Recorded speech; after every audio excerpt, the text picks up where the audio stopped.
Komisarzu, w ciągu... Thank you very much, President, Commissioner. Over the last year, the eastern external EU border became an object of unprecedented aggression by Belarusian President Lukashenko. During the Ukrainian war, the Kremlin stepped up its disinformation campaign targeted at my country, Poland, as early as August last year. It is beyond any doubt that the current Russian regime is a threat not only to the neighboring countries but to the whole world at large. Now, the EU should take decisive action in order to become able to combat such hybrid threats in cybersecurity or energy security, for instance. What do we need to do further? We need to boost our cooperation between the EU and NATO. How also the EU should avoid any overlapping of defense expenditure and activity, and what does the EU want to do to increase national capabilities in this respect? Thank you.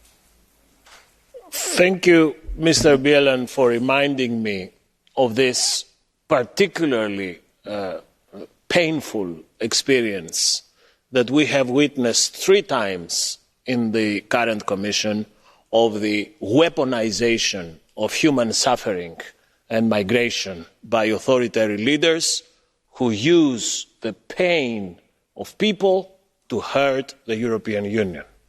We saw it for the first time in the Greek-Turkish border in Evros in March 2020, where 20,000 desperate people were put in buses from Istanbul to the border under the promise that they will be in Munich soon. We saw it again when Lukashenko was selling visas, tariffs and airplane tickets, promising Iraqi Kurds a German residence permit and instead abandoning them in a -5 degrees forest in the borders with Poland, Latvia and Lithuania. So this weaponization, this instrumentalization of migration is in itself a major hybrid threat. And I fully agree that this is something that we need to face. But I must also say that I'm very proud because the European Union raised to the level of this threat. We stopped this phenomena both in Evros. We've arranged with countries of origin and transit to stop all incoming flights to Minsk, and we helped our Spanish partners to face similar events in the Spanish cities of Ceuta and Melilla. So these hybrid threats will not be something that we're taking lightly. We are aware, we know, and by now, if I may say, we have also developed a know-how on how to cope with these situations. Thank you, Mr. Bielan. Bardzo dziękuję, panie komisarzu, szczególnie za pańskie słowa dotyczące... Thank you, Commissioner, especially for your words on the Polish-Belarusian border. I would like to ask you about the protection of critical infrastructure. Sabotage on the Nord Stream have proven that we need to take all necessary steps to improve our resilience for the so-called critical entities. Although the draft directive has not been adopted yet, does the Commission plan to launch the mechanisms that have been established in that directive? Yes, absolutely. The answer to your question is yes, absolutely.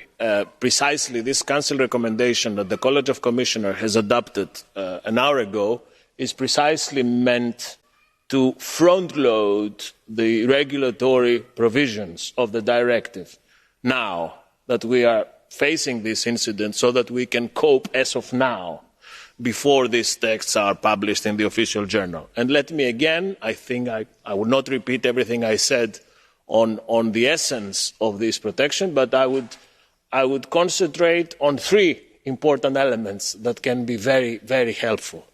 First, risk assessments.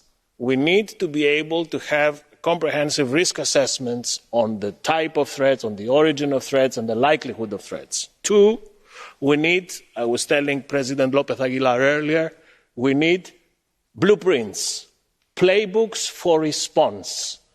What we do in what situation? And this is also provided for. And finally, stress tests. We need to be able to test the limits of our resilience, work together, bring expertise together, and this is something that is particularly relevant in the area of energy and pipelines. Danke vielmals. Thank you very much. Next speaker, Karin Melchior, please.